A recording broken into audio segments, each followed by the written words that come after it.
Bismillahirrahmanirrahim. Assalamualaikum warahmatullahi wabarakatuh. Waalaikumsalam warahmatullahi wabarakatuh. Alhamdulillahilladzi hadana li hada wa ma kunna linahtadiya laula an hadana Allah. Asyhadu an la ilaha illallah wahdahu la syarika lah wa asyhadu anna Muhammadan abduhu wa rasuluhu alladzi la nabiyya wa la rasula ba'dah. Allahumma shalli wa sallim wa barik ala hadzal nabiyil karim nabiyina wa maulana Muhammadin sallallahu alaihi wasallam. Segala puji bagi Allah Subhanahu wa taala yang alhamdulillah kembali bisa mempertemukan kita dalam kajian pekanan Besti bertanya sesuatu tentang iman. Insyaallah dalam kajian hari ini kita akan sama-sama membahas tema cara Allah membela yang lemah. Baiklah, jemaah Besti sekalian, sebelum ini semua dimulai, marilah kita awali dengan sama-sama membaca surat Al-Fatihah. Ala kulli hadhihi niyyah wa kulli niyatin shalihah bi barakatil Fatihah.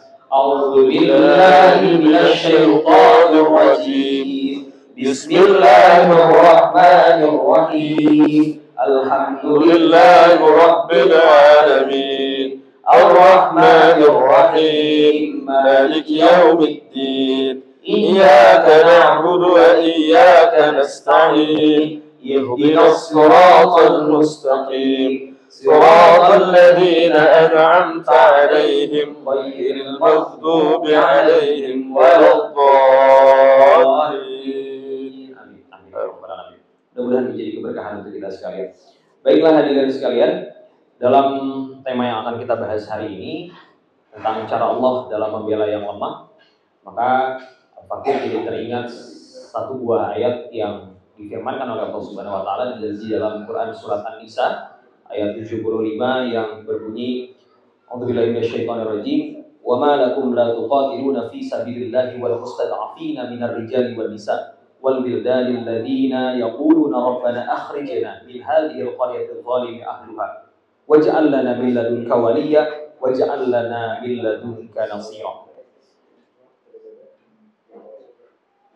Artinya, mengapa kamu tidak berperang di jalan Allah dan membela orang-orang yang lemah dari kalangan laki-laki, perempuan, dan anak-anak yang berdoa, wahai Tuhan kami, keluarkanlah kami dari negeri kami ini, Makkah, yang penduduknya zalim.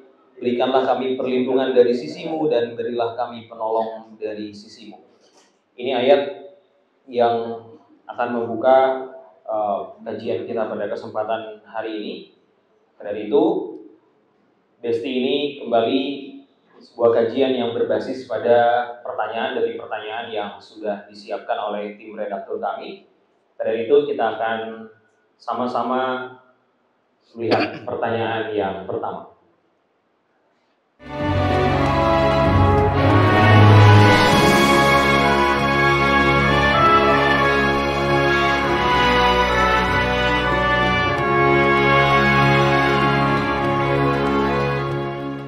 Assalamualaikum warahmatullahi wabarakatuh.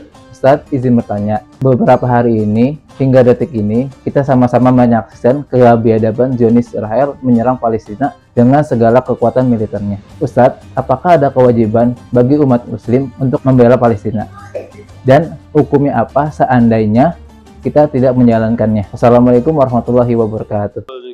Waalaikumsalam warahmatullahi wabarakatuh. Pertanyaan dari Pak Sahrul, apakah kita berkewajiban untuk membela Palestina? Ini pertanyaan dari orang yang sepertinya sudah merasa siap untuk dikirim ke Palestina. Oh begitu Pak? Enggak? Oh enggak. Baik. Apakah kita berkewajiban atas apa yang terjadi pada Palestina, Ustaz?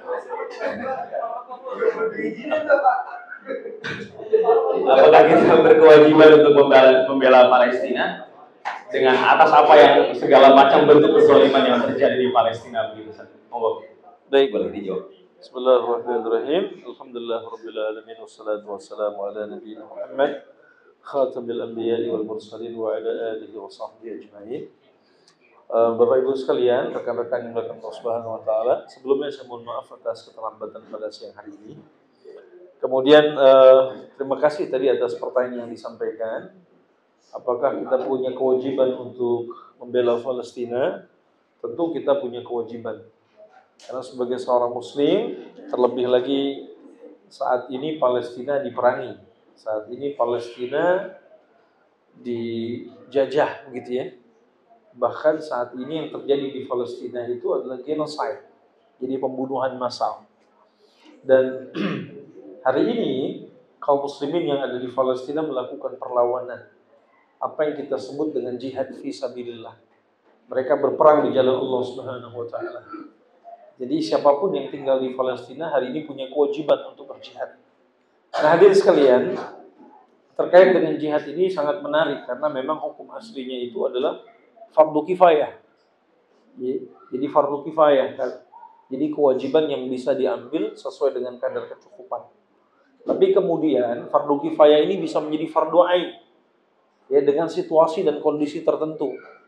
Nah, hari ini setiap orang yang ada di Palestina, karena kondisi mereka dijajah, maka jihad yang ada di Palestina itu fardu ain.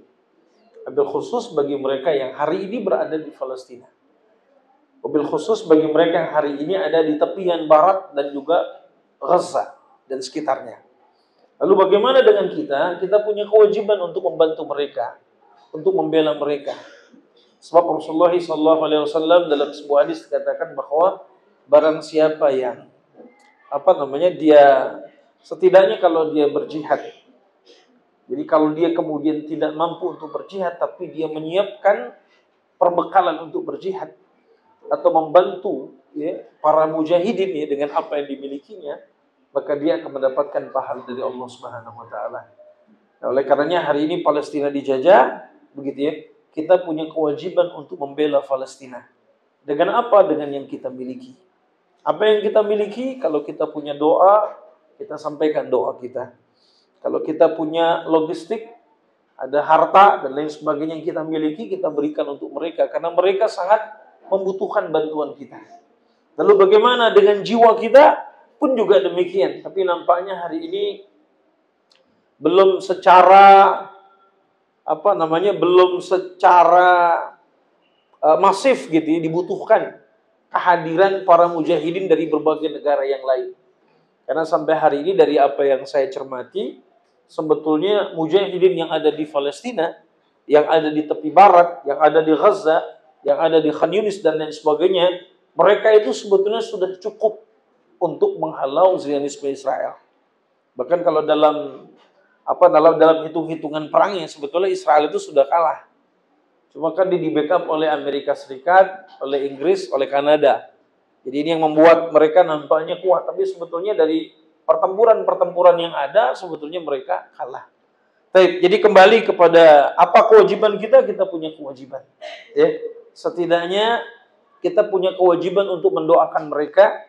Kita punya kewajiban untuk memberikan apa yang kita miliki untuk mereka. Apalagi hari ini di sana musim hujan, musim dingin ya. Mereka sangat butuh bantuan selimut, ya, obat-obatan, makanan dan lain sebagainya. Lalu bagaimana bagi mereka yang tidak membantu? Nah, ini dia. Tentu mereka berdosa kepada Allah Subhanahu wa taala. Karena untuk memahami persoalan Palestina, sebelum kita bicara tentang keislaman, yang dibantai itu manusia. Ya, makanya cukuplah Anda menjadi manusia untuk memahami persoalan yang ada di Palestina. Apalagi yang dibantai adalah umat Islam. Ya, dan kita satu tubuh, ya. Kita satu tubuh. Perumpamaan Nabi SAW mengatakan orang Islam itu seperti satu tubuh. Jadi kalau dia sakit yang satu bagian, maka yang lain akan merasakan.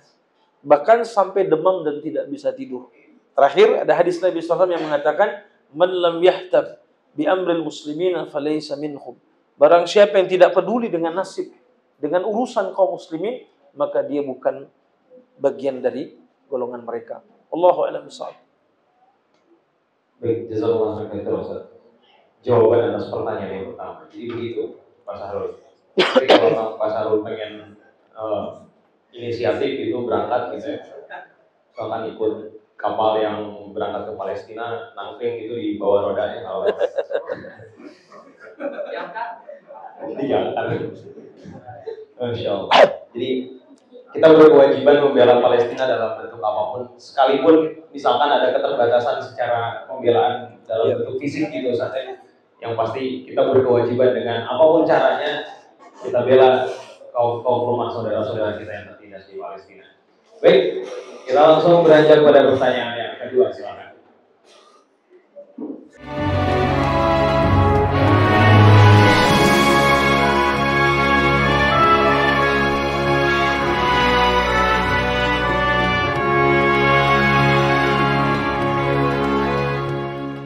Bismillahirrahmanirrahim. Assalamualaikum warahmatullahi wabarakatuh. Ustadz izin bertanya, apakah ketakutan manusia tentang hal-hal duniawi ini merupakan bentuk sifat lemahnya manusia, dan apakah itu akan menimbulkan dosa untuk manusia itu sendiri? Terima kasih Ustadz. Assalamualaikum warahmatullahi wabarakatuh. Waalaikumsalam warahmatullahi wabarakatuh. Pertanyaan yang luar biasa dari saudara kita. Apakah orang yang merasa lemah atau merasa takut itu cenderung tidak memiliki keberanian untuk mempertahankan hidup sehingga mereka mudah merasa putus asa? Jadi apakah itu dianggap sebagai sebuah dosa? Baik, terima kasih atas pertanyaannya. Jadi takut itu ada dua. Pertama, ada ketakutan yang bersifat tabi'i. Jadi tabiat manusia. Jadi takut itu manusiawi. Ya. Hari ini saya takut jatuh, takut kalau diganggu binatang buas, ya. Kemudian takut kalau saya nggak punya uang, nggak bisa makan, ya. Makanya Allah katakan Bismillahirrahmanirrahim, wa lanabluwannakum bisyai'in minal khauf wal ju' wa naqsi minal amwali wal anfusi wath thamarat wa basyyiris sabirin. Gitu ya. Jadi kami uji kalian dengan sedikit ketakutan, kelaparan, kemudian kekurangan harta benda, kekurangan jiwa, kekurangan buah-buahan, dan berikan kabar gembira kepada orang-orang yang sabar. Jadi takut itu ada yang bersifat tabi'i, manusiawi. Justru kalau ada orang nggak kenal takut, saya khawatir juga ini manusia apa bukan gitu ya. Jadi takut itu hal yang manusiawi. Itu yang pertama ya, tabi'i. Nah yang kedua adalah ada khauf yang bersifat syar'i. Ya, takut yang bersifat syar'i. Jadi bagaimana kita takut hanya kepada Allah Subhanahu wa taala. Takut akan nerakanya, takut akan azabnya, takut kalau melanggar perintahnya dan lain sebagainya. Nah, tinggal kemudian bagaimana ya ketakutan yang bersifat manusiawi ini kita kendalikan. Dengan apa? Dengan keimanan kita kepada Allah Subhanahu wa taala. Dengan keyakinan bahwa apa yang akan terjadi itu adalah karena kehendak dari Allah Subhanahu wa taala. Ya. Dan kita meyakini bahwa segala kekhawatiran kita, ketakutan kita belum tentu pada tempatnya. Makanya kalau ketakutannya dibingkai dengan gimana saya khawatir miskin. Tapi ketika dia katakan dalam hatinya, tidak, Allah Maha Kaya. Ya, saya khawatir miskin, tapi kemudian ketika dia meyakini bahwa dengan bersabar dia akan mendapatkan pahala dari Allah Subhanahu wa taala, maka dia akan tanda petik menikmati kemiskinannya. Ya, karena miskin kaya itu karunia Allah Subhanahu wa taala. Miskin kaya itu ujian. Orang kaya ujian, miskin juga ujian, kan gitu ya. Ya, jadi berbagai macam ketakutan itu manusiawi. Tinggal bagaimana sebagai orang beriman semua kita kembalikan kepada Allah Subhanahu wa taala. Saya takut tentang masa depan anak saya. Ya sudah, sekolahkan. Nggak mampu, serahkan mereka kepada Allah Subhanahu wa taala. Didik semampu kita. Jangan kemudian dibunuh. Ya, di Jagakarsa 4 orang anak dibunuh. Nggak tahu alasan motif yang sesungguhnya. Apa karena kecewa sama istrinya? Was. Thanks for all, gitu kan? Ya enggak? Kan begitu tulisannya. Allahu a'lam. Tapi di tempat yang lain ada yang dibunuh anaknya karena kekhawatiran masa depan mereka. Masa depan mereka itu semata-mata bukan hanya urusan kita, tapi Allah Subhanahu wa taala yang Maha berkuasa terhadap masa depan mereka. Apa yang kita bisa gambarkan, kita ketahui tentang masa depan orang itu hanya sebatas kemampuan yang kita miliki. Saya miskin, nggak punya apa-apa. Kayaknya anak saya bakal susah deh. Enggak. Buktinya banyak yang orang tuanya miskin, hari ini anaknya kaya raya. Tapi ingat, hari ini orang tuanya kaya raya, belum tentu juga anaknya kaya. Bisa jadi ke depan mereka jadi orang-orang miskin. Taunya hanya bisa menghabiskan kekayaan orang tuanya, begitu sudah habis, sudah nggak ada lagi mereka miliki. Jadi saya katakan bahwa kekhawatiran itu, ketakutan itu manusiawi.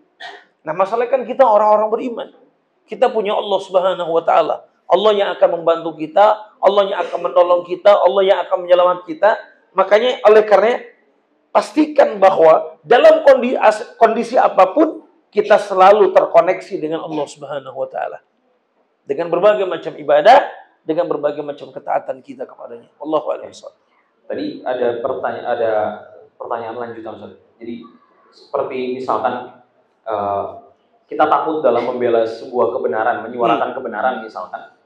Ketika kita bisa menyuarakan kebenaran itu, justru kehidupan kita yang misalkan terancam atau keluarga kita yang terancam, itu seperti apa? Iya, jadi memang sekali lagi itu ketakutan yang manusiawi kan. Ya. Tapi kemudian kita yakin bahwa ini adalah jalan kebenaran. Ya. Dan memang memperjuangkan kebenaran ini, al-haq ini butuh pengorbanan. Ya tadi, pengorbanannya ya, ketakutan kita terhadap kematian, diganggunya bisnis kita, diganggunya keluarga kita. Tapi ketika kita meyakini bahwa ini sebagai sebuah jalan juang, membela kebenaran, begitu ya. Dan kalau kita melakukannya, kita akan mendapatkan keberkahan, rahmat, bahkan ya puncaknya surga Allah Subhanahu wa taala, maka itu akan tetap terus kita lakukan. Ya. Karena memang ya begitulah jiwa gitu ya. Dia senantiasa cenderung pada hal-hal yang bersifat duniawi, materi, tarikannya lebih kepada bumi, gitu kan?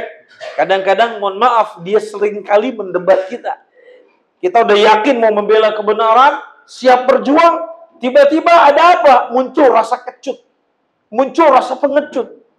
Ya, makanya kan di antara hadis Nabi SAW ada yang mengatakan, al-mu'min baina khamsi syada'id. Ya. Jadi orang beriman itu di antara lima musuhnya. Nah, salah satunya apa musuh orang beriman itu? Wa nafsun tunazi'uhu. Nafsu yang senantiasa menyelisihinya. Gitu ya. Nah, makanya terakhir masih ingat kisah perang Mu'tah? Perang Mu'tah ya, bukan Mut'ah ya. Ketika para panglima-panglima perang Islamnya syahid, Ja'far bin Abi Thalib ya. Kemudian Zaid bin Harisa. Nah, pada saat itu ada panglima perangnya Abdullah bin Rawahah. Semua jenderalnya syahid. Ya. Tapi kemudian apa? Ada keraguan-raguan pada jiwanya, khawatir. Tapi apa yang luar biasa? Abdullah bin Rawahah bersyair. Wahai jiwa, turunlah ke medan laga. Maksudnya apa? Jangan takut mati. Kalau tidak, akan aku paksa engkau turun. Begitu. Itu ada syairnya populer. Artinya, jiwa kita kadang begitu. Takut nih. Ya. Tapi kita perlu menguatkan hati. Ya, menguatkan hati kita ya kepada Allah Subhanahu wa taala. Agar apa? Kita bela itu kan. Ya makanya memang seperti apa yang dikatakan Abu Ubaidah. Ya, kalau antum perhatikan pidato-pidato Abu Ubaidah, Natiq Qataib al-Qassam, juru bicaranya Katibah al-Qassam ya. Di faksi mujahidin dari Hamas gitu kan. Beliau selalu mengatakan kan wa innahu li jihad nasrun aw istishhad. Inilah jihad. Ya, menang atau mati sebagai seorang syuhada. Gitu kan? Allahu a'lam bishawab. Baik. Demikian Ustaz Laude sudah dijawab. Jangan takut jadi Laude untuk membela kebenaran. Sekalipun ikut pasar dulu ke Palestina gitu ya. Jangan takut.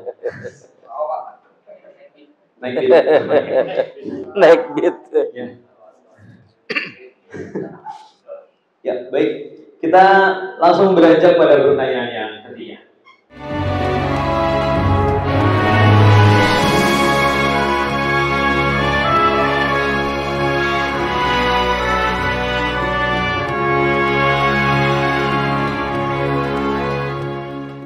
Assalamualaikum warahmatullahi wabarakatuh. Ustadz, izin bertanya, kita sebagai makhluk Allah tentu merupakan makhluk yang lemah. Nah, bagaimana caranya kita menumbuhkan sikap kita agar Allah dapat menolong kita? Terima kasih. Wassalamualaikum warahmatullahi wabarakatuh. Agar menumbuhkan kekuatan, menghilangkan ketakutan begitu. Mungkin kalau bicara soal kekuatan, keberanian gitu, tidak hanya secara jiwa, tidak hanya secara psikis memunculkan keberanian begitu. Tapi mungkin ada kiat-kiat khusus secara fisik, Ustaz. apalagi terkhusus gitu ya, kita kaum bapak-bapak gitu Ustaz, yang sudah mulai apa? Enggak. Jadi memunculkan itu Ustaz. Jadi kiat-kiat secara tidak hanya secara psikis, tidak hanya secara rohani gitu Ustaz, tapi juga kiat-kiat secara fisik begitu Ustaz, dalam Islam. Baik, bismillahirrahmanirrahim. Terima kasih atas pertanyaannya. Ya, memang manusia itu lemah, ya. Taqatu juz'iyyatun mahdudah, kemampuannya terbatas. Ya. Bahkan wa khuliqal insanu dha'ifa, ya. Dan sungguh kami ciptakan manusia dalam keadaan lemah. Ya. Jadi memang absolutely kita lemah. Sehingga kita menjadi kuat karena bantuan orang lain. Kita menjadi kuat karena berjamaah. Dan bahkan kita tentu saja pasti menjadi kuat karena kita senantiasa bersama Allah Subhanahu wa taala. Ya.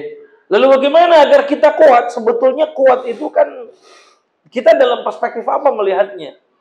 Kalau kuat secara fisik berarti apa? Yang perlu kita latih fisik. Tapi kalau kuat secara mental, yang perlu kita latih adalah mental kita. Ya. Sehingga kalau dalam peperangan, yang penting itu kan bukan cuma fisik, tapi mentalitas yang kuat. Sebab percuma fisik kuat, tapi mentalnya lemah ya. Sehingga nanti jadi tentara Pampers.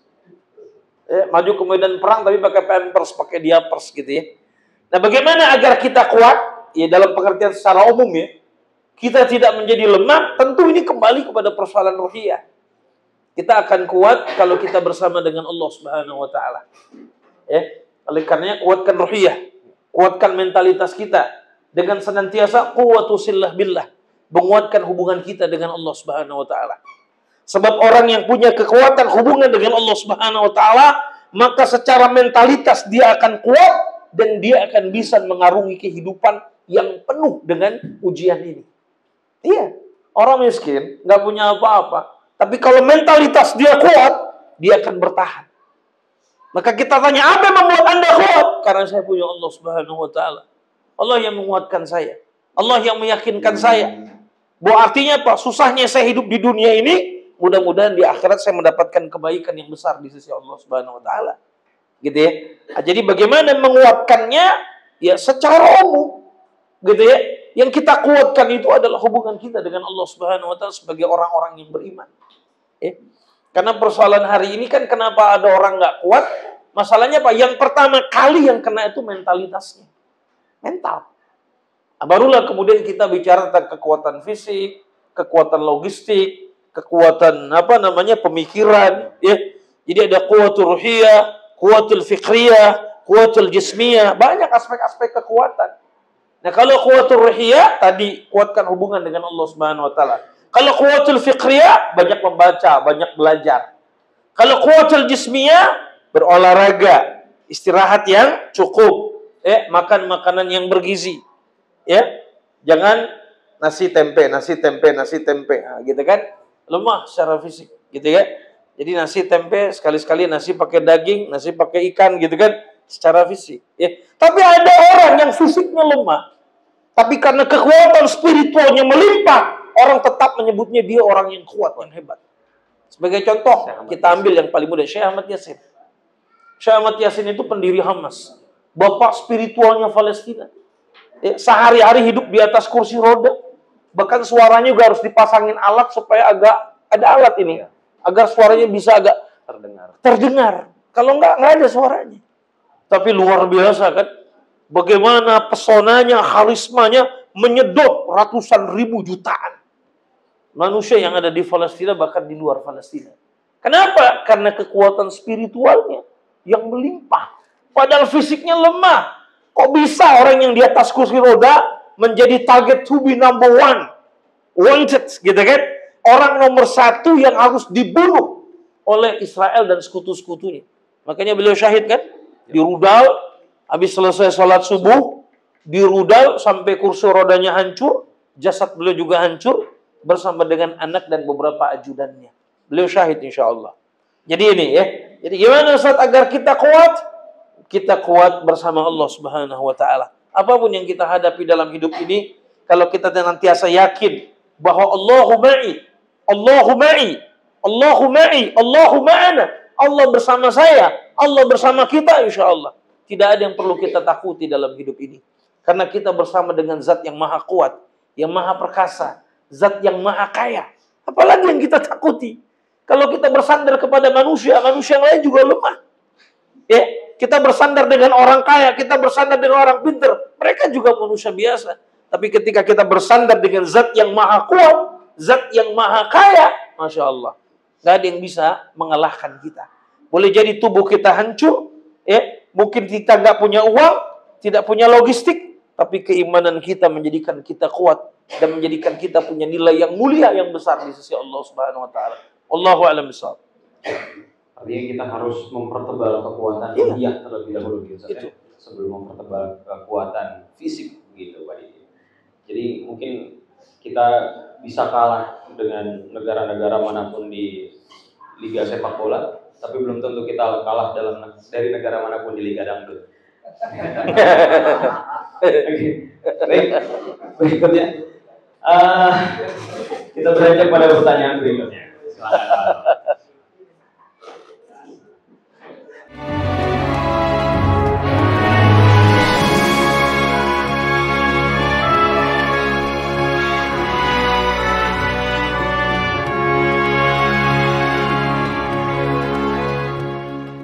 Assalamualaikum Ustadz, mohon izin bertanya. Sifat-sifat lemah seperti apa yang akan mendatangkan pertolongan Allah kepada kita? Terima kasih Ustadz. Wassalamualaikum warahmatullahi wabarakatuh. Waalaikumsalam warahmatullahi wabarakatuh. Ini berkenaan dengan tema kita hari ini, Ustaz. Iya. Jadi sifat-sifat lemah seperti apa yang akan mendatangkan pertolongan Allah itu? Jadi apakah kita harus pura-pura lemah agar mendatangkan pertolongan Allah? Apakah harus terus merasa lemah begitu?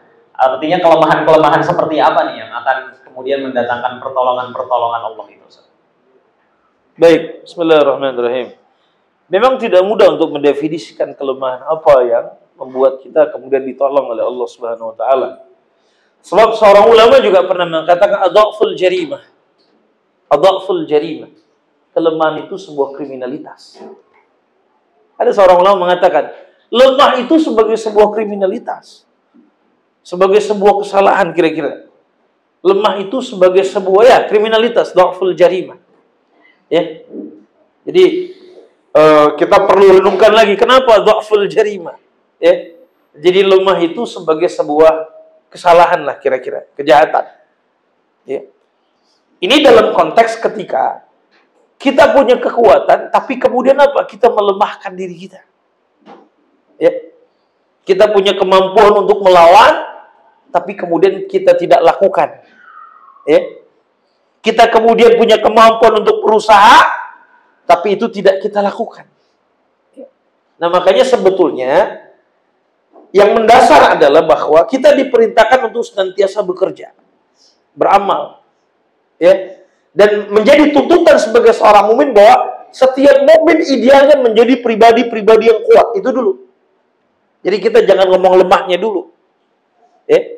Nah ketika kemudian kita tidak mampu menjadi kuat, menjadi pribadi yang kuat, karena keadaan kita, karena ketidakmampuan kita setelah kita berupaya, nah inilah kemudian kelemahannya akan di-backup oleh Allah Subhanahu Wa Taala.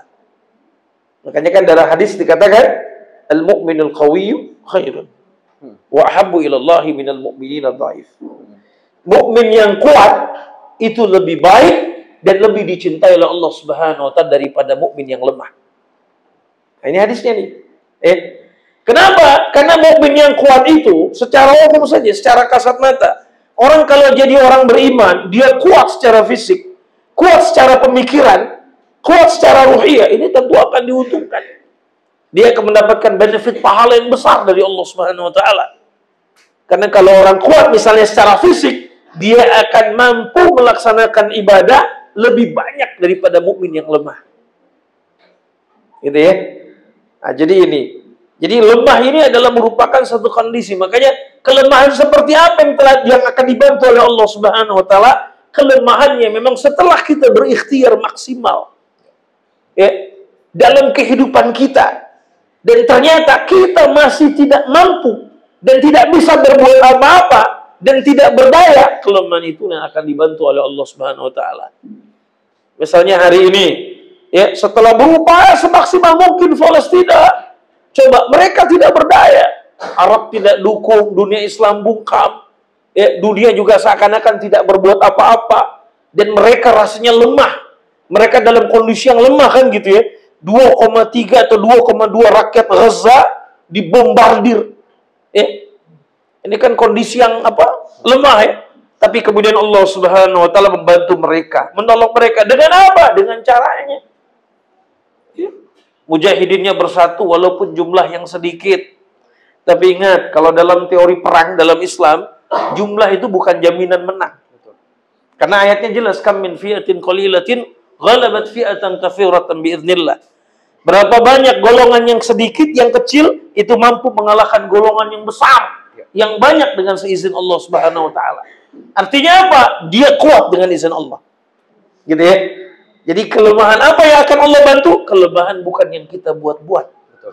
Tapi kelemahan yang kita sudah ikhtiarkan, ya, sudah maksimal, ya, dan kemudian apa yang kita lakukan kemudian tidak melampaui takdir Allah Subhanahu wa taala, itulah kelemahan dan disitulah Allah bantu. Ya Rabb, saya sudah berusaha. Saya sudah cari pekerjaan. Hanya ini yang saya dapatkan. Saya coba bersekolah, saya coba berkuliah, hanya ini yang saya dapatkan. Ya Allah, dalam kelemahan seperti ini, ya Allah, bantu saya. Allah akan bantu. Makanya siapapun kita harus senantiasa memposisikan kita dalam keadaan apapun pencapaian kita tetap al-faqir. Al-faqir ila Rabbih. Kita orang-orang yang merasa butuh terhadap Allah Subhanahu wa taala. Ya, di saat itulah Allah akan senantiasa menolong kita. Jadi bukan kemudian dilemah-lemahkan. Kuat tapi nggak mau. Rajin tapi nggak mau, malas kan gitu ya. Ini bagaimana Allah bantu ini? Karena dia belum mengeluarkan semua potensi yang Allah berikan. Nah, ini yang kemudian saya katakan tadi di awal. Nah, kelemahan seperti ini yang dia disebut jarimah. Ini kejahatan. Kriminal. Antum kuat, kriminal ya. Antum kuat, antum mampu, tapi dibuat-buat nggak mampu. Mohon maaf, seperti banyak orang-orang sehat mengemis kan. Betul. Sebetulnya kan ada usaha yang bisa, saya yakin. Ada lahan bisnis, ada ceruk bisnis yang masih bisa mereka lakukan. Apa kek, bikin apa kek, gitu ya. Ya nggak? Kalau Nabi kan mencontoh dalam hadis, sampai kumpulin kayu, ikat dengan tali, angkut. Itu lebih mulia di sisi Allah Subhanahu wa taala daripada begini-begini. Dan artinya apa? Daripada yang minta-minta begini, menurut saya lebih mulia yang tukang pungut tuh. Apa? Pemulung, mulia. Dia mulung tuh yang bagian plastik, dia mulung tuh ya, kardus-kardus, lebih mulia mereka daripada yang begini-begini. Artinya apa? Masih ada, gitu kan? Nah, makanya kelemahan itu adhaful jarimah. Kelemahan itu sebuah kriminalitas. Ketika apa? Ketika dia punya kekuatan, tapi dia tidak mengeluarkan kekuatannya. Ketika dia punya potensi, dia tidak mengoptimalkan potensinya. Nah, tapi ketika semua sudah kita kerahkan, dan kita tetap lemah, tidak berdaya, di saat itulah Allah akan menurunkan, gitu ya, pertolongannya kepada kita. Contoh, perang Badar kan lemah posisinya. Ya, umat Islam jumlahnya 313 dengan persenjataan apa adanya, betul? Karena pada saat perang itu kan sebetulnya bukan mau perang, tapi mencegat kafilah dagangnya Abu Sufyan. Ya, tapi ternyata yang ketemu malah 1000 pasukan senjata lengkap dengan kekuatan yang luar biasa. Kemudian apa? Allah tolong. Para sahabat sudah maksimal. Gitu ya kira-kira ya. Dalam perang Ahzab, dalam perang Khandaq juga begitu. Dikepung multinasional. Kekuatannya luar biasa mengepung para sahabat. Apa? Nabi maksimalkan ikhtiar. Gali parit sepanjang 5 km tuh, 5.000 meter lebih. Panjangnya tuh parit melingkari kota Madinah. Dengan jarak dengan lebarnya sekian meter. Jadi kalau kuda lompat nggak bisa. Kemudian kedalamannya 2 meter, ya kurang lebih. Jadi kalau kuda udah masuk nggak bisa naik ke atas lagi naik. Jadi betul-betul jogrok di situ aja. Ini semua dimaksimalkan. Pada saat itu kesulitan apa? Pangan, makanan juga nggak banyak. Sampai Nabi ganjal, mohon maaf, perutnya dengan batu-batu kan. Kan dalam kondisi ya tadi lemah lah kira-kira begitu ya. Tapi dimaksimalkan ikhtiarnya dan kemudian Allah memberikan pertolongan. Gitu ya. Allahu a'lam bishawab. Ya. Baik, terima kasih Ustaz sudah menjawab pertanyaan yang tadi. Bahwa artinya kita harus memaksimalkan dulu ikhtiarnya, baru kita merasa bahwa ketika memang sudah mentok, sudah upaya maksimal yang kita lakukan dan biarkan Allah yang menolong begitu ya. Baik, kita beranjak pada pertanyaan berikutnya. Silakan.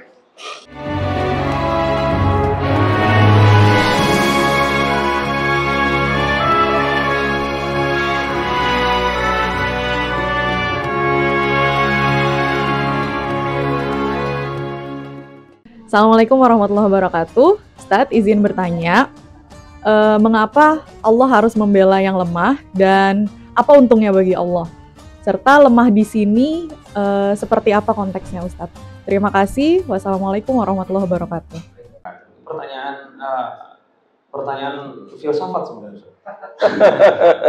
Kenapa sih Allah harus membela yang lemah begitu ya? Dan apa untungnya bagi Allah gitu? Dan kategori lemah seperti apa yang akan dibela sama Allah begitu. Baik, ini pertanyaannya luar biasa nih. Ya tadi mungkin filosofi ya. Iya.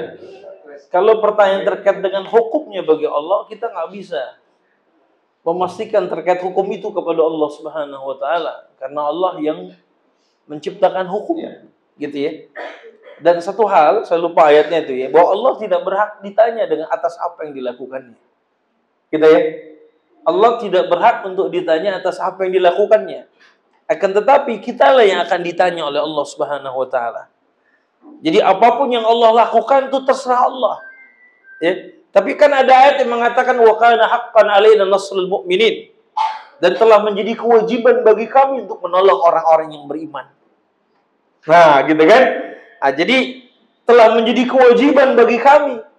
Ya kalau mau dibilang hukumnya nggak tahu lah, tapi yang jelas Allah berkewajiban bagi Allah untuk menolong hamba-hamba yang beriman.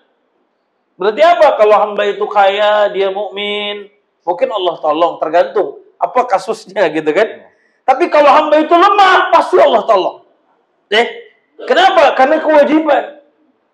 Tapi ya bagaimana terkait dengan orang-orang kafir yang lemah kan gitu ya. Allah kewajibannya adalah menolong orang-orang yang beriman. Makanya tidak ada kewajiban bagi Allah Subhanahu wa taala. Walaupun sekali lagi saya tidak mengatakan sebab Allah terhukum atau Allah terbebas dari hukum wajib, sunnah dan lain sebagainya karena Dia yang menciptakan itu semua.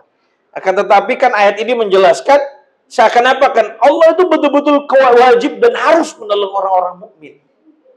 Gitu ya.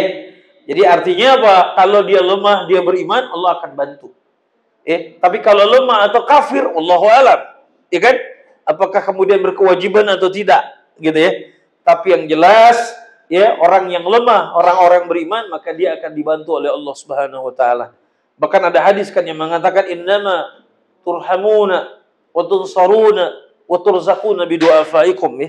Sesungguhnya kalian akan dimenangkan, kalian akan dirahmati, kalian akan diberikan rezeki disebabkan orang-orang lemah di antara kalian. Allahu a'lam bishawab. Nah, jadi ini saya kira bentuk apa tadi? Kelemahan seperti apa gitu ya, yang Allah bantu mungkin hampir dengan pertanyaan sebelumnya gitu kan. Tapi yang jelas bagaimana hukumnya ya tadi Allah punya kewajiban, satu kemestian bagi Allah untuk menolong orang-orang beriman. Tapi persoalannya pertolongan Allah itu kan bukan selalu harus dalam bentuk menang perang, dapat rezeki yang banyak gitu kan. Itu hanya beberapa bagiannya saja. Tapi ada kalanya Allah akan tolong apa? Ketika dia misalnya mati dalam keadaan husnul khatimah, mati dalam keadaan syahid, gitu ya, mati dalam ketaatan kepada Allah Subhanahu wa taala. Ini juga bentuk pertolongan Allah Subhanahu wa taala.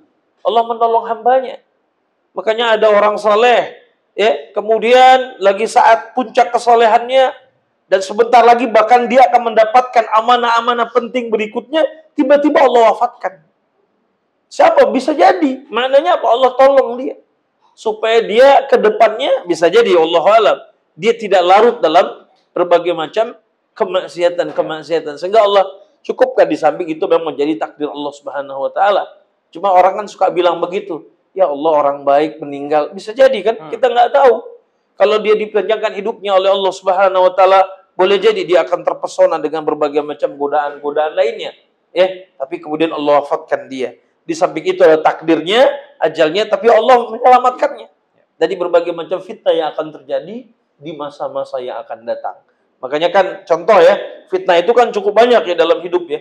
Termasuk fitnah hidup, fitnah mati, fitnah dajjal ya, Masih Dajjal.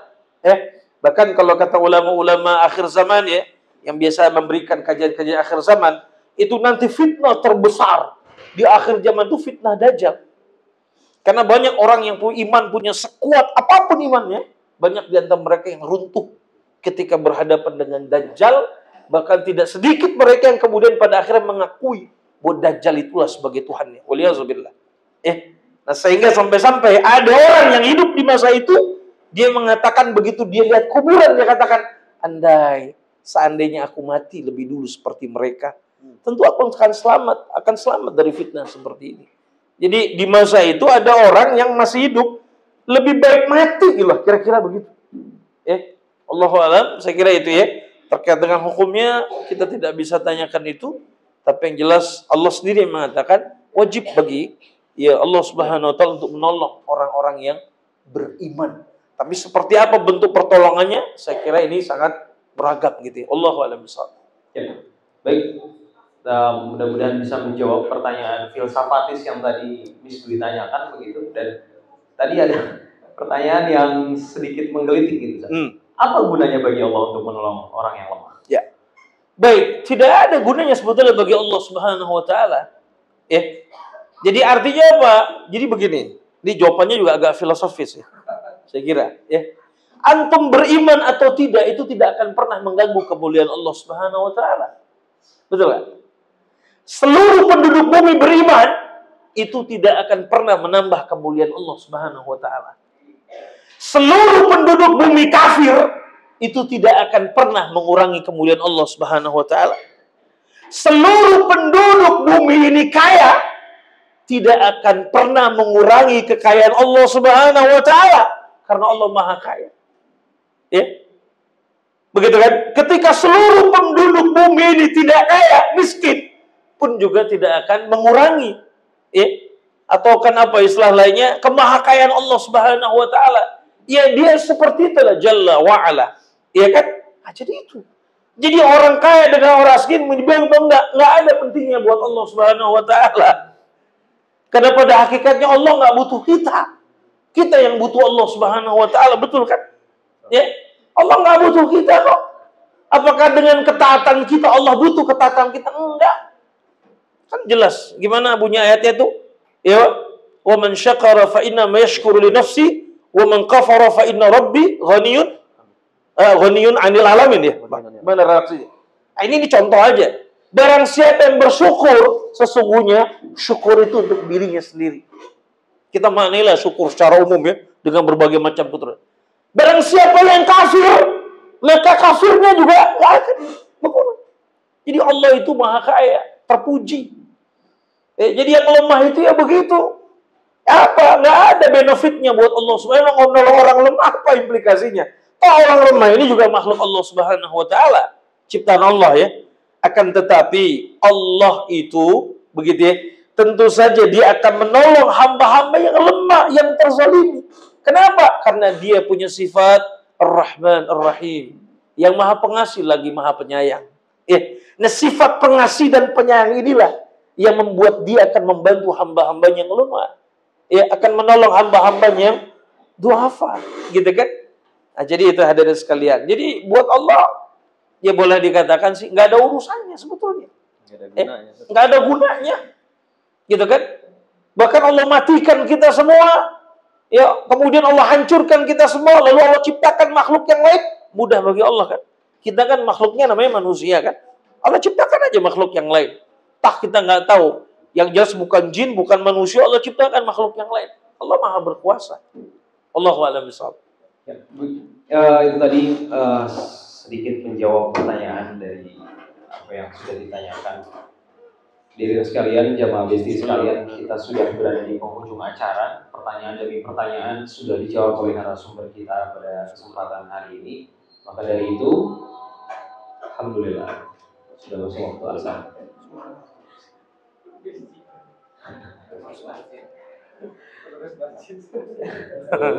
Menjiwai sekali perannya sebagai pengurus masjid. Dan pada akhirnya kita akan sama-sama mendengarkan closing statement begitu Ustaz, dari tema yang kita bahas hari ini tentang cara Allah dalam membela yang lemah. Tafadhal Ustaz. Baik. Bismillahirrahmanirrahim. Singkat saja bahwa seperti yang saya sampaikan tadi, Allah Maha Pengasih lagi Maha Penyayang, ya. Allah wa huwa ala kulli syai'in qadir, ya kan? Dan banyak sekali sifat-sifat Allah Subhanahu wa taala, ya, yang terkait dengan kemahakuasaannya Allah Subhanahu wa taala. Nah, oleh karena itu Allah Maha berkuasa dan Maha berkehendak untuk membantu hamba-hamba yang lemah. Selama hamba-hamba yang lemah ini adalah hamba-hamba yang beriman, yang senantiasa dekat dengan Allah Subhanahu wa taala, ya. Tapi kalau dia lemah, dia tidak dekat dengan Allah, ya. Dia lemah, gitu kan? Tapi dia tidak beriman kepada Allah Subhanahu wa taala, bukan berarti Allah tidak membantunya juga. Ya. Boleh jadi tetap Allah akan menolongnya.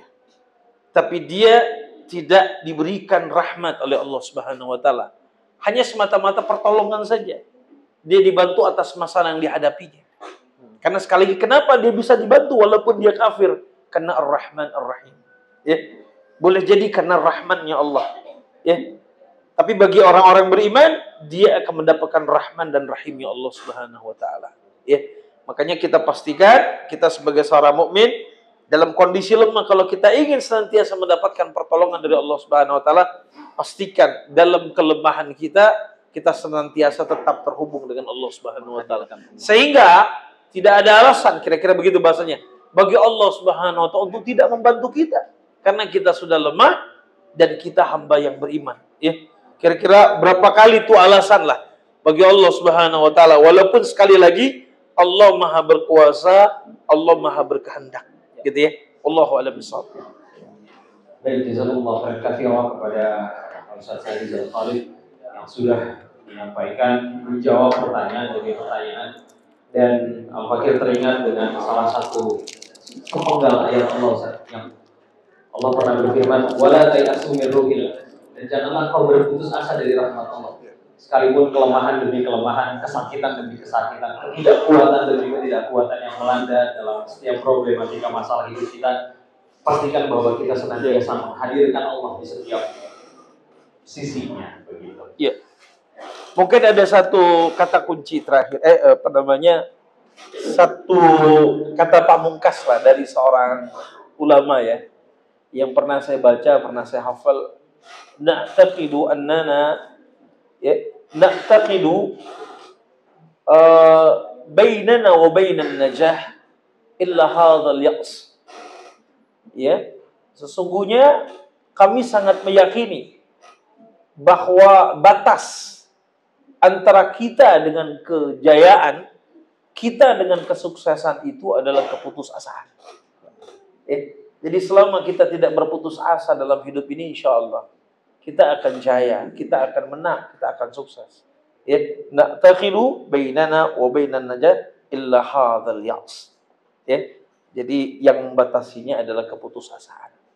Jadi jangan putus asa. Terakhir satu lagi, idza wujidal mu'minus sahih wujidat ma'ahu wasailun najahi jami'an.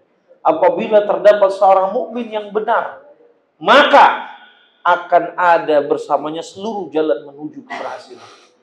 Itu ya. Jadi kalau ingin berhasil, maka jadilah mukmin yang benar. Allahu a'lam. Terima kasih banyak pesan demi pesan, manfaat demi manfaat yang sudah kita raih dalam kajian kesempatan hari ini. Terima kasih banyak. Mudah-mudahan narasumber kita ini dalam sehat selalu. Amin ya Allah. Dimudahkan segala urusannya. Amin ya Allah. Dicapai hajatnya oleh Allah. Amin ya Allah. Baiklah, hadirin sekalian, marilah kita tutup kesempatan kajian Besti pada kesempatan hari ini dengan sama-sama baca istighfar dan dalam kafaratul majlis. Astaghfirullahaladzim, Astaghfirullahaladzim, Astaghfirullahaladzim, Alhamdulillahi Rabbil Alamin, Subhanakallahumma wa bihamdik, Asyhadu an la ilaha illa anta, Astaghfiruka wa atubu ilaik. Sekian dari saya, billahi fisabilillah, wassalamualaikum warahmatullahi wabarakatuh. Waalaikumsalam warahmatullahi wabarakatuh.